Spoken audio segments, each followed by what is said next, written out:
Welcome back to the show, man. Episode number 2 of the Defense Show is about to begin right now. We got a lot of things to touch on. We got a lot of things to get into. T.I. is embroiled in something that I don't think that he was ready to get into. He wasn't ready to put himself in a position to be in opposition with some Chirac, people. He also wasn't expecting 50 Cent to side with the people from Chicago. We got all that. We got 50 Cent response. We got T.I.'s response. He threw rocks, tried to hide his hands.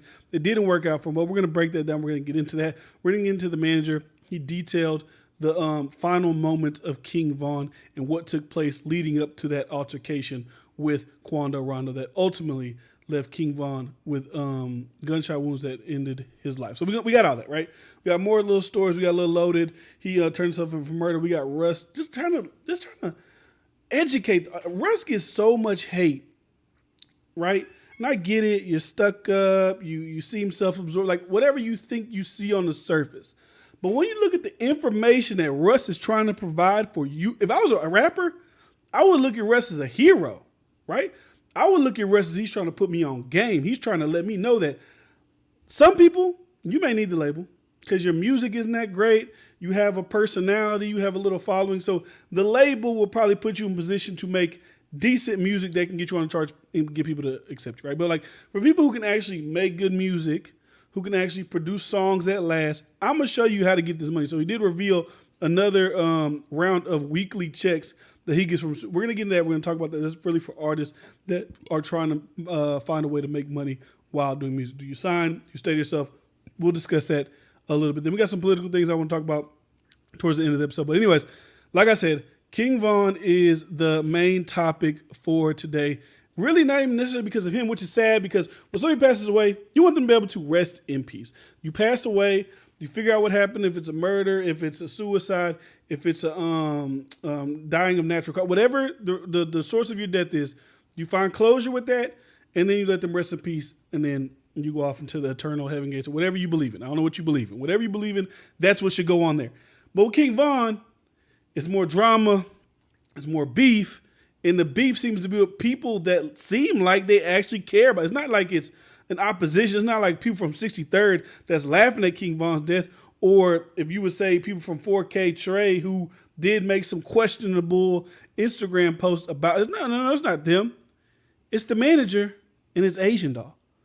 Two people who you would assume care about King Von and care that he has passed away on to the afterlife. So the manager is the first one. We'll get to Asian doll. We'll get to her response to the manager, but I do want to play the manager here first, breaking down what led up to King Von, his untimely demise. So take a listen to him, academics. They did put up the full video yesterday. We seen so-and-so in the car.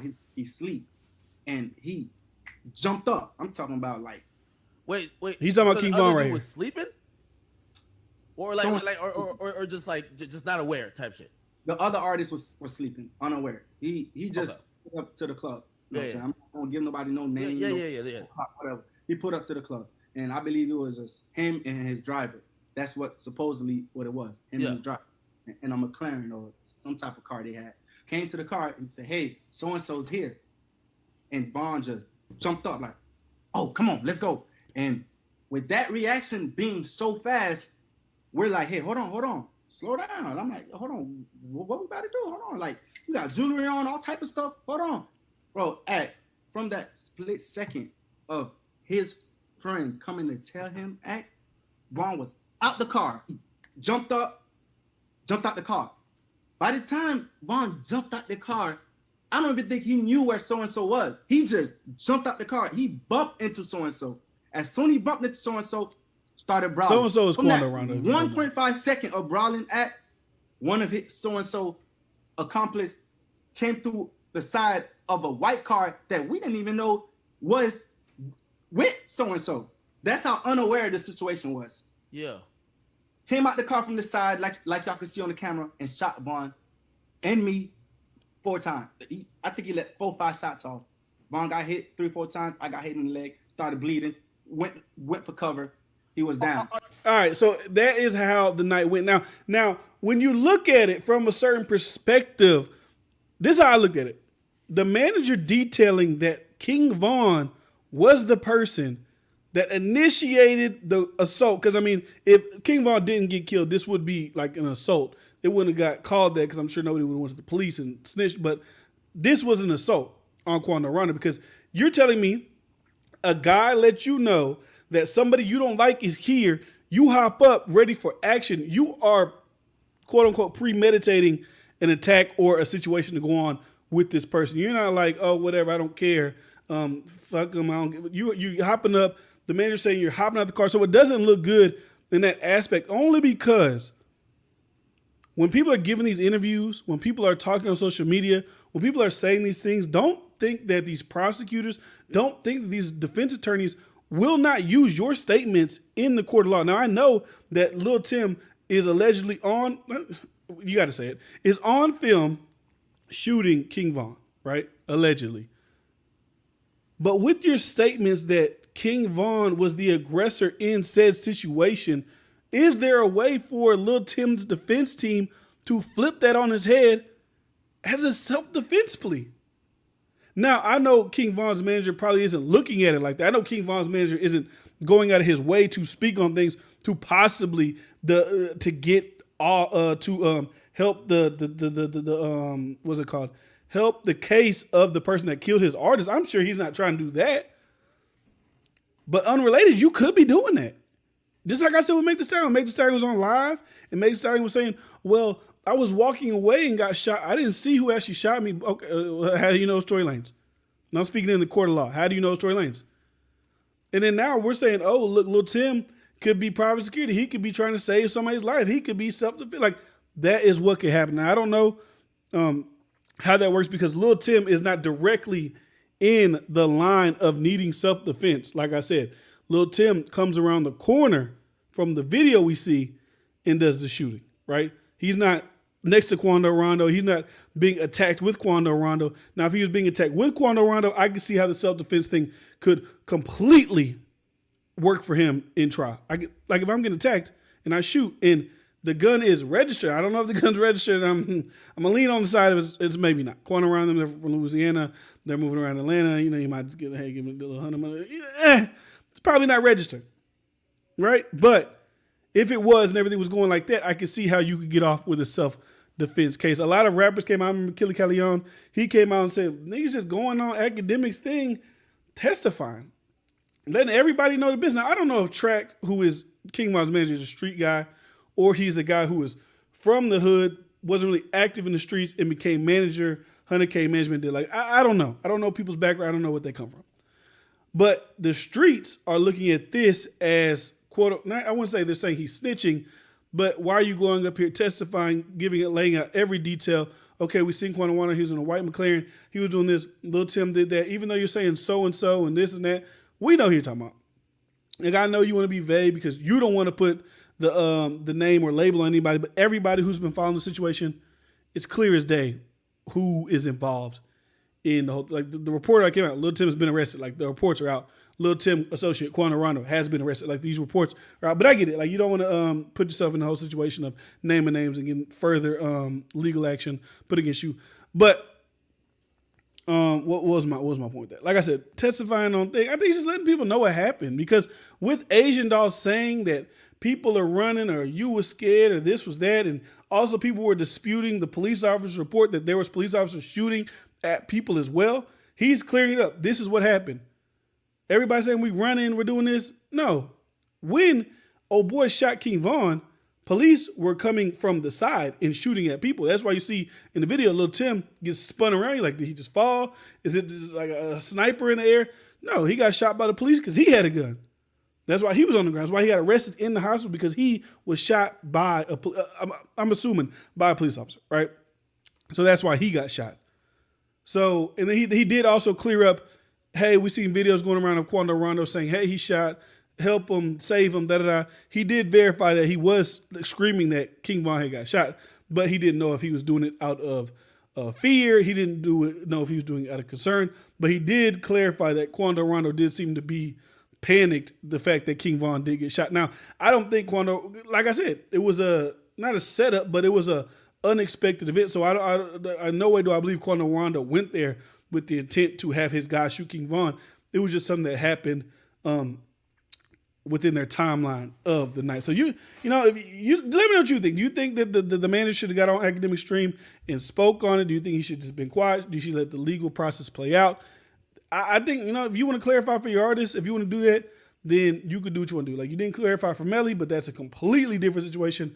Being arrested for murdering two of your friends is completely different from you being in a situation where your artist got shot and you were also shot in the process. So you know intimately what happened leading up to the moments of King Von's demise. So, I don't have no problem. Like, I'm not going to, he's a rat.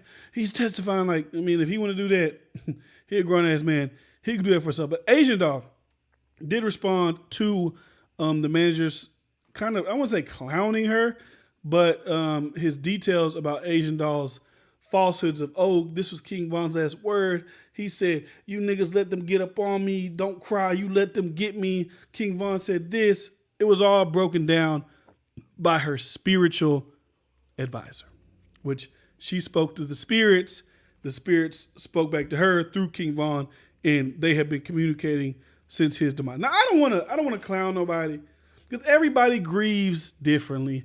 Everybody goes through things and process things differently. Everybody believes in things that they want to believe differently. I just think it's a crock of shit. I'm not gonna lie to you. I think it's a crock of shit. People can hit you with it's just because you don't have the higher awareness of soul and spirit and God.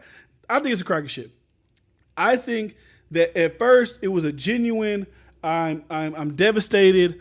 I love King Von, the things that happened, and then it's turned into I hate to say, I don't like the word, I hate to say clout, I hate to say it, but an attention type of thing. Like, Asian Doll literally was on Live Day. She had 30,000 people watching her live. Do you really think that's from Asian Doll being the top female artist, the most interesting personality on Instagram? No, it's because of the King Von. People want to know what's going on with King Von. You're saying you're speaking to him in the spirit realm. We want to know what else he's had to say since then. That's what people want to see. Now, like I said, I would hate to say people are using others' deaths to benefit, to gain notoriety. But when things look a little fishy, you got to look for the ocean. So I'm going to play what she said in response to the manager. And, it gets a little emotional. So like I said, I don't want to bash people emotionally, because they could have just emotionally broke her. And then her soul and her spirit is making her think that she's speaking to King Von just because it's a healing process. That's what I don't want to just completely shit on it. She's a fraud. She's a fucking liar. But to me, it just looks fishy. And it don't make no sense to me, right? Who the fuck want to go through some shit like this? Who want to see they nigga get killed on camera? And people run. Like, who want to see that shit? Don't nobody want to see that shit. Don't nobody want to get on this bitch crying. But stop playing with me. Just because I'm on this bitch speaking the truth. Don't ever y'all loyalty when it came to him. Y'all knew I wasn't. Y'all was down with that shit. Y'all. It made y'all so happy to see me and that nigga. Stop fucking playing. He didn't leave with no animosity towards me. Y'all seen what that boy said. He said, long as AJ happy, I'm happy. And that's the type of nigga that I had for him, his family. I'm gonna be there for whoever. And I would have never left his side. And everything happened for a reason, because I'm alive and I'm here to speak the fucking truth. And you niggas need to shut the fuck up. If y'all ain't gonna go step or do something, stop coming for me. Go do something. Stop trying to put pieces together and say what started the beef. Stop fucking playing, because y'all know. And I'm not even really like, bro, I don't know, negative shit. Like, I'm really like thinking positive still, but it's just simple fact. Like, dang, you out of all people tracks, you gonna go live with this nigga Academics game? Like, you really gonna do that shit? Oh, y'all don't ever. I need to pause right there. This is the first half. I did edit it, so there's a second part that goes along with the clip. I just don't like that she keeps saying that they ran. Like, Track, who's the manager, said that shots rang out instantly. Boom, people shooting. You don't know what size shooting. You don't know who's shooting. You don't know where they're shooting. I don't know, because I'm not a gangster, so I don't know if this is in the code, if it's in the handbook. I do not know. If shots ring out, are you supposed to stand still and look around to find out who's shooting? Or do you take off, and if there's casualties after, you'll figure that out later? It's not Von shot, we're going to leave this nigga like fuck him. No, he got shot. We see it. Lil Tim standing there, pulling with a gun out. Do you think I'm the Incredible Hulk? Do you think I'm Iron Man? Do you think who do you think I am that I can just take a bullet? Because she said the only niggas that really was real was the ones that got shot. And what the two of King Von, besides King Von being killed, two other people got killed as well. And she's trying to spin this narrative of y'all niggas is hoes. Y'all don't really fuck with him because y'all ran. And if I was there, I would have stood right beside him. This where I like cut the bullshit. Cut the bullshit. If shots would have rang out, she would have ran too. I'm sure she has a family. I'm sure she has people to think about. I'm sure she wouldn't even know where the bullets was coming from because obviously, if you see how the video goes, they're fighting right here on the other side of an SUV.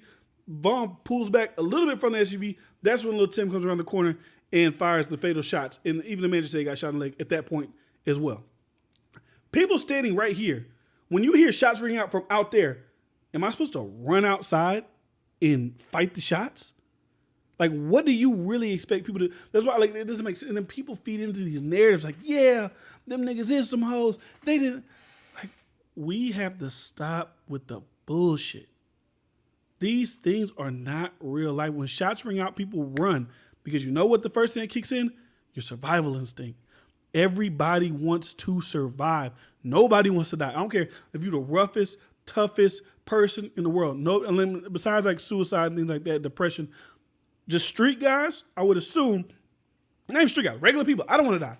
People do not want to die. So when things happen, survival instincts kick in. Why do you think when you're on a plane and they say, oh, if the plane goes down, don't worry about your fucking kid. Make sure you secure yourself first because you got to make sure you're good before you can make sure anybody else is good. If I run out to the line of fire for King Von, I get shot. He already shot. We all dead. What are we going to do? So I just want to stop there right there. Because that narrative just doesn't make any sense at all. But I'll let her tell. Who the fuck want to go through some shit like? Let me go back to where we was at. I think it's positive still, but it's just simple fact, right, gang? You out of all people track, you gonna go live with this nigga academics gang? Like, you really gonna do that shit? Oh, y'all don't ever play with me talking about heavy on the ex-girlfriend, heavy on the ran. Fuck what you talking about? Everything that I saw and I said, everybody in the whole world seen that shit. Don't play with me. Don't fucking play with me. This bitch talking about she talking to Von through her spiritual. Is that who is you to sit her and play, gang? You wouldn't even never play like that. Even if me and Von was on the worst of terms, gang, you would never in your life sit there and do an interview about me, gang. If he was alive, you could never do that shit. Why you want to do that shit when he died? That's how you know you niggas is disrespectful as fuck. You niggas don't got no. I mean, her point, like the points she makes are not good and valid points. Like, I'm doing an interview because you're on here making up stories that are not true. You're saying that King Von was pretty much like, fuck these niggas I was with because I died, which would be disrespectful to people who he was actually with. If I put it in perspective like this, if you are, and I don't know if these guys are King Von his best friends, lifelong friends, I don't know. But let's just say you and 4 of your best friends are out at a party, y'all get to altercation, one guy gets shot, and 3 of y'all run because there's shots being fired, and one of your friends dies. And a girl that he dated, who they went through a tumultuous, looked like breakup over the internet, talking shit, comes out 4 months later when he dies and says, oh, these niggas ain't shit. Von said that. I'm going to respond because like, what? I'm like, because everybody in the situation is mourning. Everybody in the situation, Von's friends, they feel a loss. Like she feels a loss. Like the manager feels, like everybody feels a certain way. They all feel a loss.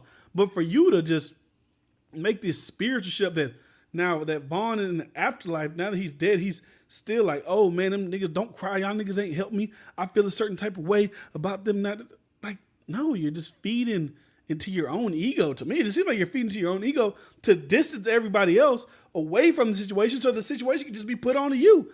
Von don't fuck with none of y'all, but he's talking to me. And I'm looking after his baby mama. I'm going to look after the kids and I'm going to do. No, it just doesn't. It doesn't feel right to me. I just got to speak on it. Who the fuck want to go It through don't some feel right. It just doesn't. shit? What the fuck happened? And when I said whatever came out of in the car, said it. Stop. I'm not like making this shit up. Who want to make this shit up? I'm just being realistic to y'all. And don't act like I'm doing too much. But at the end of the day, like, I'm a real bitch. I don't have to speak on it. I don't have to say it. I stand on it. Everybody know what's going on. And just like...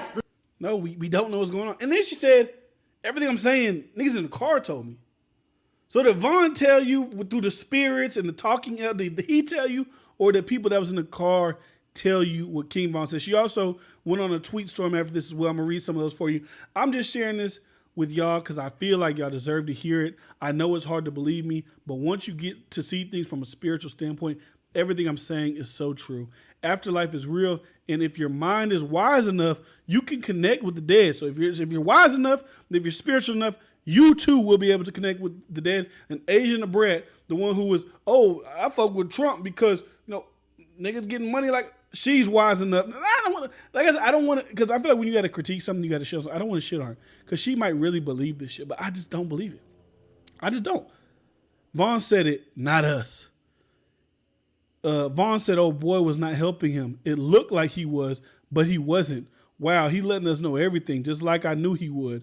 He making sure we know he was not helping him. That nigga was not helping him in the video. It looked like it, but he wasn't." So I'm assuming that she's talking about Quando Rondo because everybody's trying to make it seem like Quando Rondo was trying to help King Von during the situation. Now, I don't know nothing about that. I don't know if Quando Rondo was really helping, but the fact that you are trying to use King Von's spiritual awakening and talking to down his homeboys who are also grieving just doesn't sit right with me, in my opinion. I just don't think that is the right thing to do. I don't think it's the appropriate thing to do because at the end, you really don't know. I don't care. I don't care if Mahatma Gandhi or whoever comes down and tells me that my deceased relative is speaking to me. I gotta hear it. I don't have the faith like that. I need to hear it myself to really believe what you're saying. Now, if you're saying that people in the car told you this, I would believe that.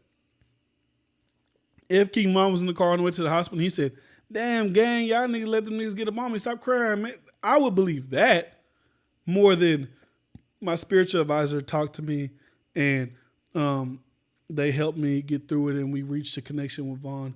And Vaughn told me all these things. He told me Quando Rondo wasn't trying to help him out in the video. He told me that, these niggas ain't shit. I would believe that, but I don't believe none of this shit. Now, there was text messages that the manager did show that did have something to do with Youngboy. It said something about where the beef started from. It said something about Youngboy's old op-ass baby mama. So I spoke about that in the video yesterday of how this possibly could have happened because Quando Rondo is associated with Youngboy. Youngboy and Vaughn had a little tiff back in the day, which led to Lil Reese calling out Quando Rondo, and now King Von met Quando Rondo, and then this tragically happened. So like I said, rest in peace, King Von. That's the real rest in peace, King Von. Rest in peace, just rest in peace because he has 3 kids. Another more black children that have to grow up without their father due to gun violence. That's the main thing that we should be focusing on, right? I'm speaking about this because this is what I do when we're speaking on it. But like the main focus should be the kids, should be the mama, should be King Von's mama, the baby mama. If he has grandparents, like his family, the people close to him should be the ones that are the focus. But what seems to be the focus is people who are friends, exes, managers speaking on a situation, and they're all grieving. They're all in pain. They all want justice. They all want to see King Von's, be whatever. You know what I'm trying to fucking say, but that's what they want. And it looks like that is not going on. Everybody is trying to make their self the center of attention. Now, I don't think the manager's trying to make himself center of attention. I think the manager is trying to clear up what Asian Doll was saying, but it does seem like, I know Asian Doll's probably grieving. Women tend to be very emotional, so I'm not trying to say she's making up her spiritual feeling, but like people do things in life to make themselves feel better. And this was making her feel better, then I commend you. I go forward, go with it. But to get on the internet and speak on it like that's true fact because you feel that this is happening isn't the way to go about it in any way. So anyways, there's more King Von stuff, but this is less related to him, more related to T.I. and 50 and T.I.'s sister. Like, not T.I.'s sister, rest in peace to her too, but King Von's sister responding to T.I. So T.I. said this like shortly after King Von's untimely demise in Atlanta, mind you, in Atlanta. Atlanta is a beautiful progressive city filled with black excellence. We uplift each other and win together. Stop coming here to kill each other. That shit is played out. Management, handle your beefs in your city. Thanks in advance, King. People did not take that lightly. People did not like that he said this. And one person who particularly didn't like that was King Von's own sister. She said this. And these are facts. This was talking about, at first she said T.I. Was cheating on his wife at some club. She seen him cheating. She brought that up. T.I. didn't respond to that. But that's pretty much what her thing was. Stay in your lane. Stay in your own business. You're out here cheating on your wife. Don't worry about what we're doing. And this was another post that she posted. She said, and these are facts, But the energy he always putting in people business need to be energy, the same energy he need to make it right with his daughter. Now, where's my brother 50 Cent? Get on his ass. Now, I don't know if she actually knows 50 Cent. I don't know if she's actually has any relationship to 50 Cent, or she's just like, if 50 Cent responds to this, this will make this even bigger. And 50 Cent's a problem. Because I seen that at first, like, 50 Cent ain't gonna respond to some random shit like that. I just, unless 50 Cent really knows who this girl is, he's not gonna respond to this random shit just go to T.I. Now I know T.I. and 50 had their little thing when it came to the verses, but I didn't believe they have no real, true beef. So 50 did respond, hey, Trouble Man, you gotta chill. You bugging for saying anything. They got casualties. This is real shit. I don't know what you thinking, but rethink it now.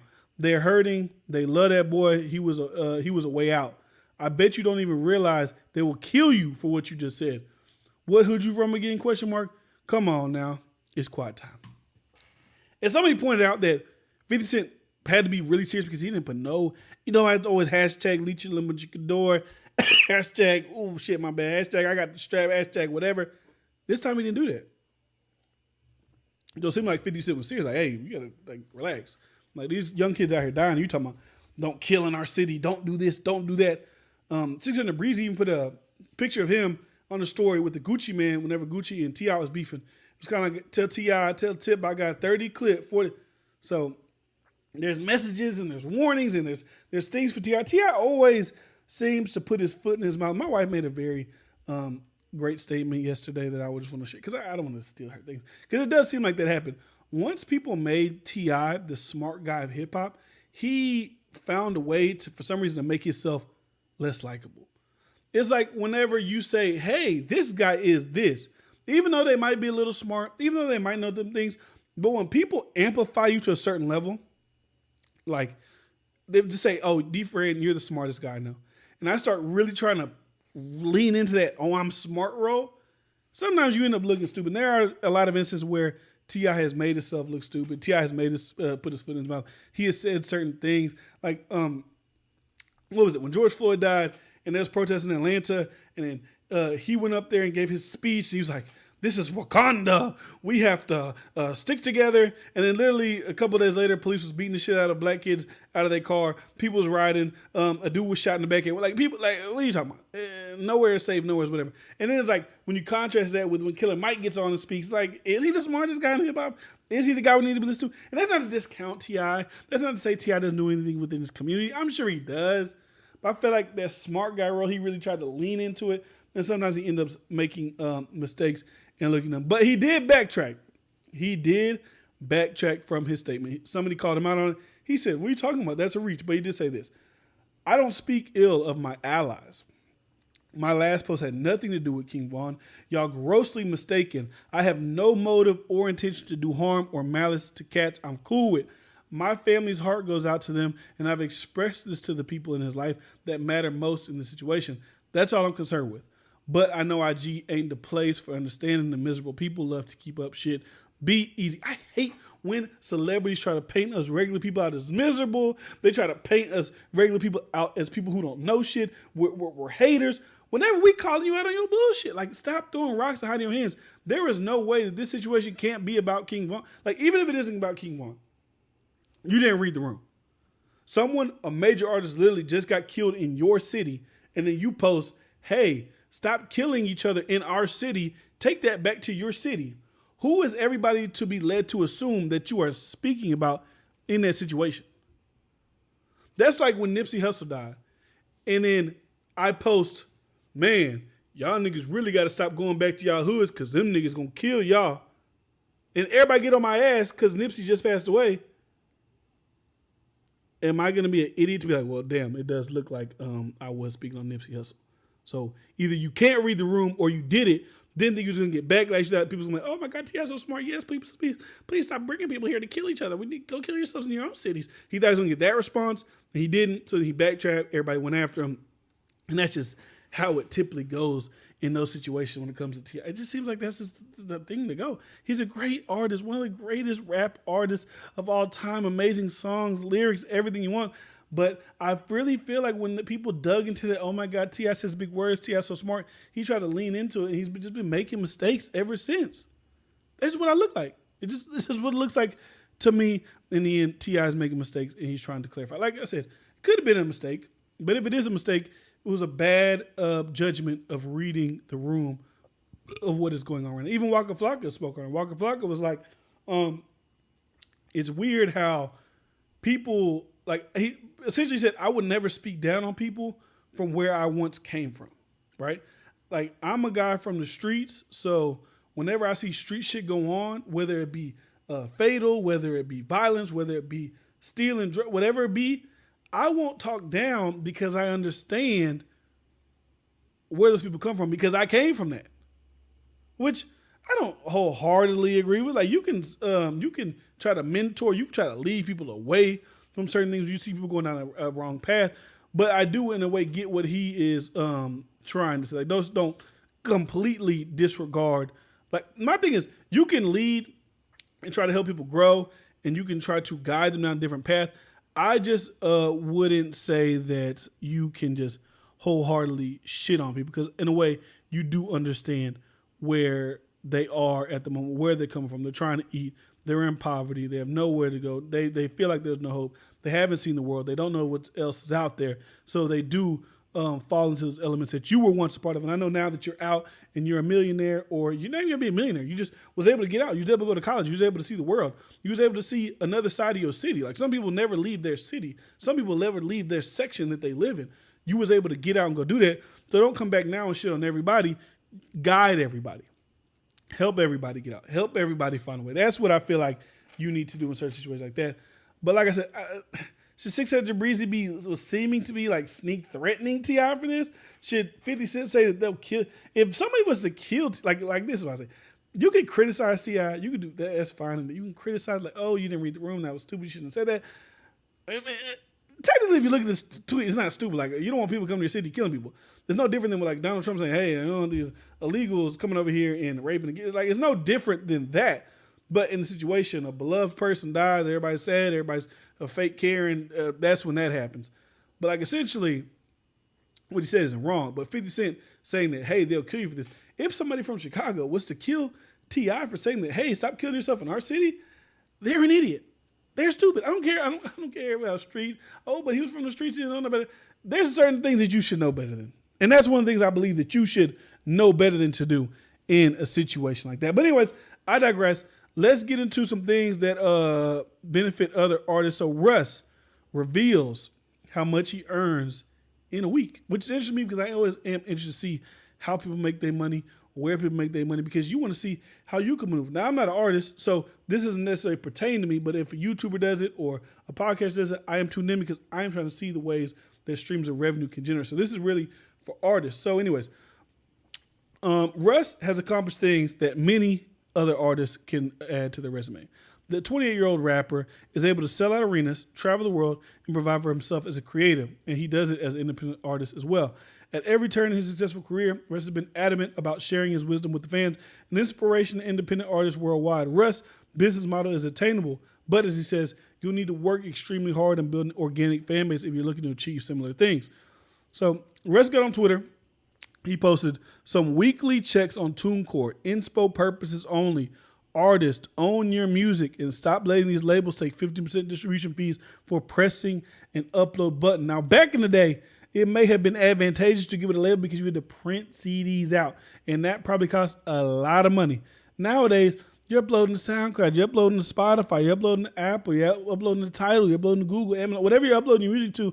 I'm sure it's not that hard to get your music uploaded. So, Russ shows off his TuneCore earnings for the week. Let me see if I can get those pulled up for you guys. One of them already, as you can see, is $89,000. The next one comes out to $107,000 independently off of TuneCore. So some weekly checks on TuneCore. I already seen that one. After the post was shared on DJ Academic's page, Russ' legion of dedicated haters did their thing, which prompted the rapper to explain himself further. If you are not an artist, you shouldn't gaff. You shouldn't give a fuck. I don't know why I say gaff. LOL, this isn't for you. But all my fellow artists out there, don't let labels rob you blind with outdated industry standards. If you're an artist right now who is making a way for yourself, you seem to be bubbling up. You got maybe a song. You maybe got like a BFB to Pac-Man, right? No label. I don't know if he's signed. He might be signed already, but say you're not signed. Honey Pack's doing great. Free Joe Exotic did great. Why would you sign to a label when you're seeing a guy like Russ posting images of him making $89,000 to $100,000 a week just off his back catalog alone? It's kind of like YouTube. It's like if you're a YouTuber and you have a big channel, and you're doing great, and you're making, because with YouTube, it's kind of like residual income, because if you have old videos that start getting more views, those still generate money for you down the line. If you have a big channel, I'm sure you're still garnering millions of views on your old videos, so you're getting a lot of money. So my thing is, why would you sign? Now, if you're like, oh, I want a big budget for videos, I want to do this, I want to go to the next level, I want to be invited to the parties, I want to go to the Grammys, I want to go to this. Like, okay, then I guess you would need those label connections, because especially if you're not the biggest artist in the world, you won't get invited to those things if you're not attached to a label or an industry anchor to get you in those. I get that. But even if artists who are signed to labels right now, and you look at Russ, and you're like, I'm a pretty big artist. I'm pretty good within my fan base. I have a solid fan base. When this deal is up, should I re-sign with this label, or should I take my buzz and my fan base and just continue to release music independently, and I'm gonna make $80,000 to $100,000 a week? Russ even said this, that Drake, the biggest artist in the world, if he went independent, he can make millions of dollars a week. So I wonder if Drake would take that chance to go independent to get millions, because Drake is Drake. Like, when I think of Drake, I don't think of labels. I don't think Drake needs $1 million budgets for video. Like, I feel like he can get these things done on his own. So I do think it is like when people say, oh, Kanye trying to get masters back is detrimental, I think people want to see these things. People are visual nowadays. People don't want to just hear, oh, he got his masters back, he made a lot of money. Like, that's cool to hear.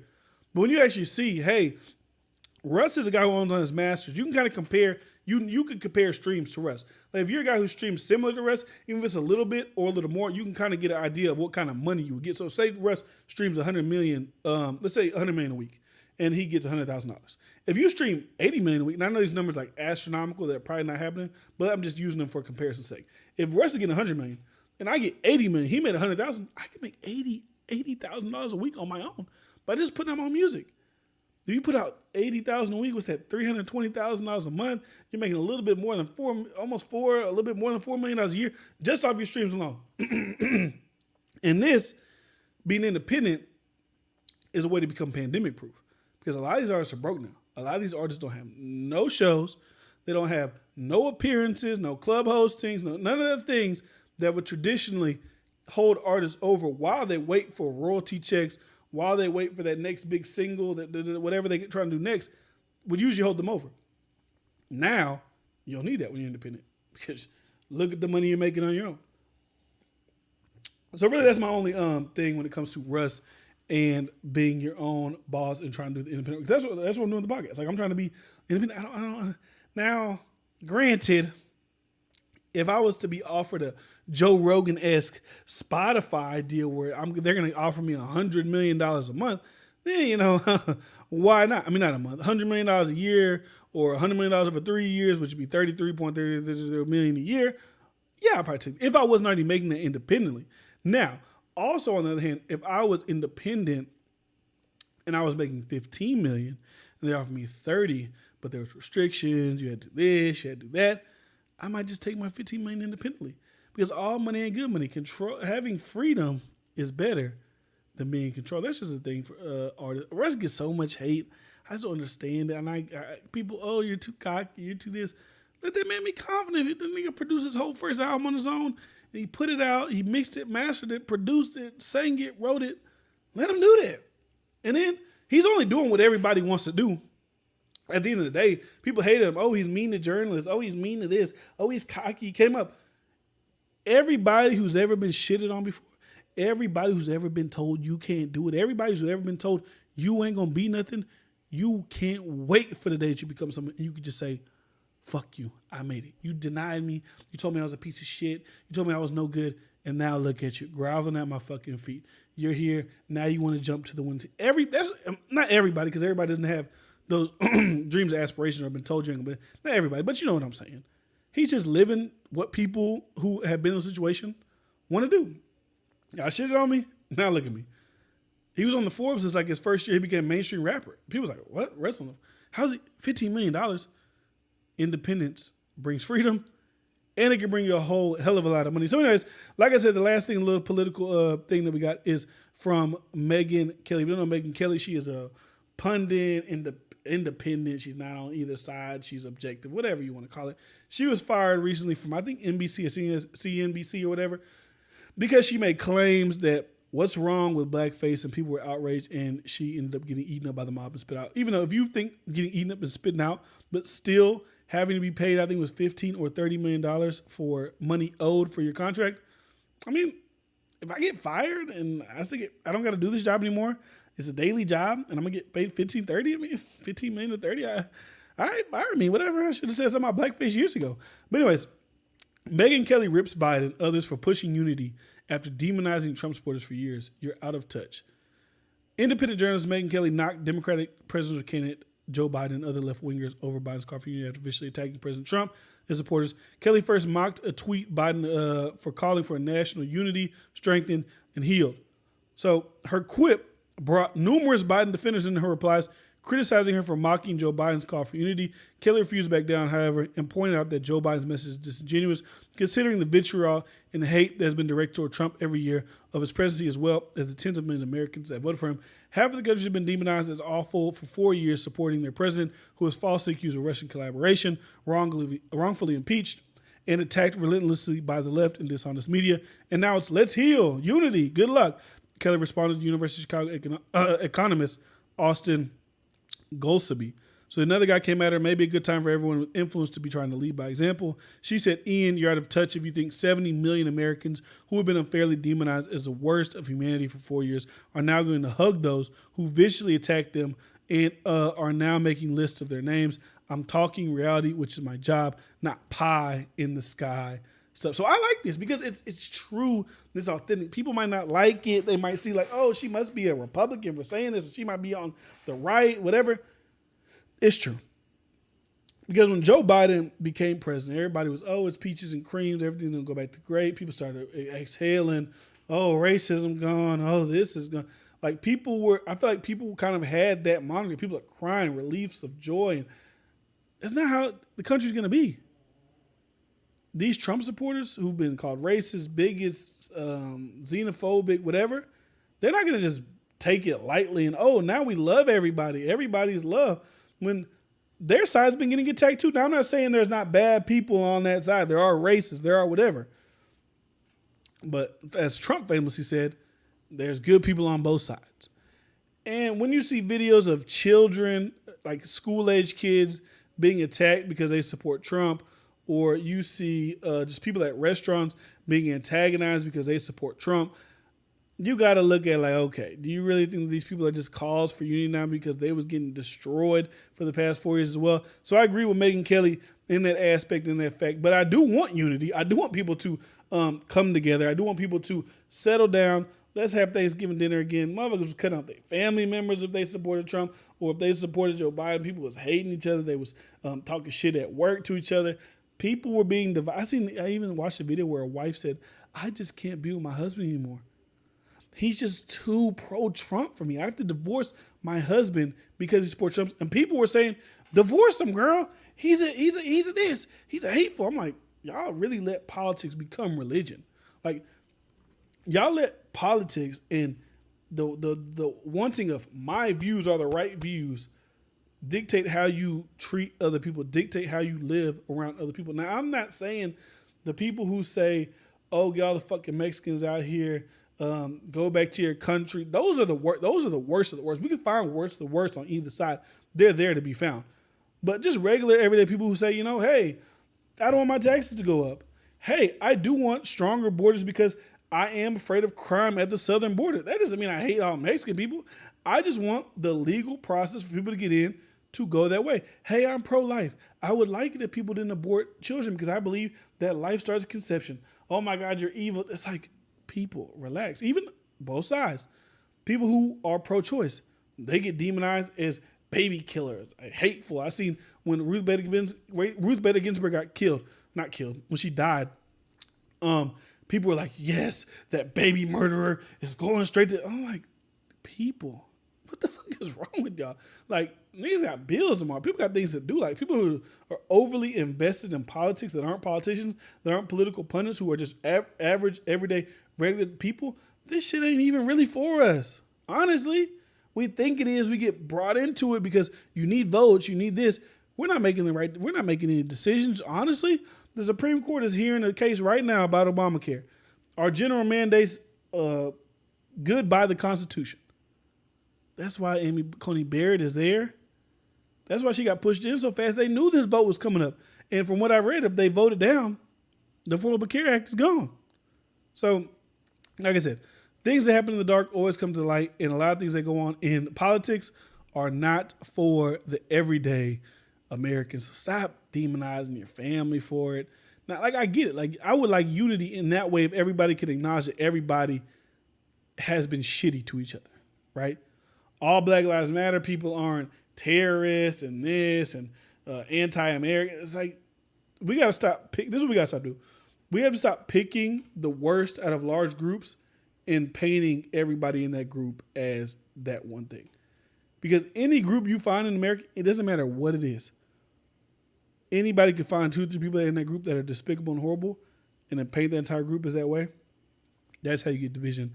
And that's how you get pushback on certain issues and certain things that go on like that go on in the country. But anyways, as I got for you guys, man, make sure you subscribe, make sure you turn on post notifications so you know every single time that I post. SoundCloud, Spotify, iTunes. If you want to just listen to the full audio versions, you can go to iTunes, give the show a 5-star rating and review. Comment down below what you think about the show. Comment down below your thoughts on the topics we spoke about on the show. Go follow on Instagram at DFriendShow, and you can follow me at DFriend_ on Twitter as well. This has been fun. This has been a good day.